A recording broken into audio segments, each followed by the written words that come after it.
Oui, bonjour, c'est Jacques Chanliot, néphrologue à Nancy, médecin directeur de l'Altir. J'étais modérateur d'une session qui parlait des problèmes économiques et médico-économiques de la dialyse et nous avons eu trois présentations extrêmement intéressantes. La première a été faite par une représentante de la Caisse nationale d'assurance maladie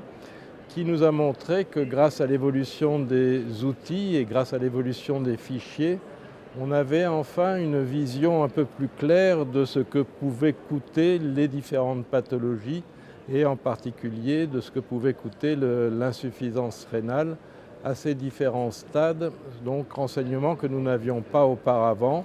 qui restent encore un petit peu à améliorer puisqu'on a du mal à savoir dans cette masse de données qui sont les insuffisants rénaux, mais qui nous donne quand même beaucoup d'avance par rapport à ce qui se passait ces derniers temps.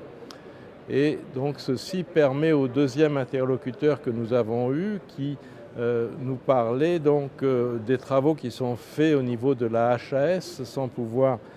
dévoiler complètement les résultats, puisque ces travaux sont toujours en cours,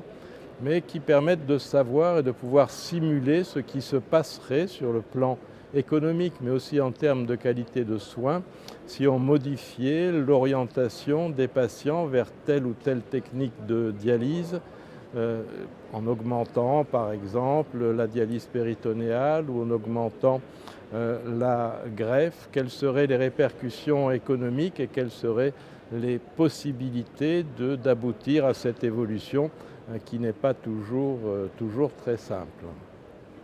Le dernier intervenant nous a présenté quelque chose d'original sur la tarification non pas à l'activité telle que c'est, mais au résultat, à la performance, et de savoir si on pouvait imaginer, comme dans certains pays, que le tarif de remboursement des soins que l'on va fournir, au lieu d'être fixe, serait dépendant en fonction des établissements, des performances réalisées, c'est-à-dire du fait de savoir s'ils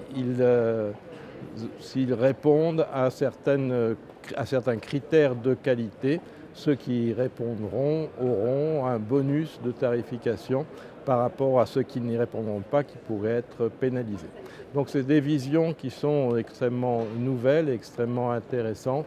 qui ont pu intéresser beaucoup de médecins qui n'avaient pas de formation sur le plan médico-économique, mais cela a été présenté très simplement et je pense que ça nous a permis d'avoir une vision maintenant assez claire des problèmes financiers que pose notre spécialité.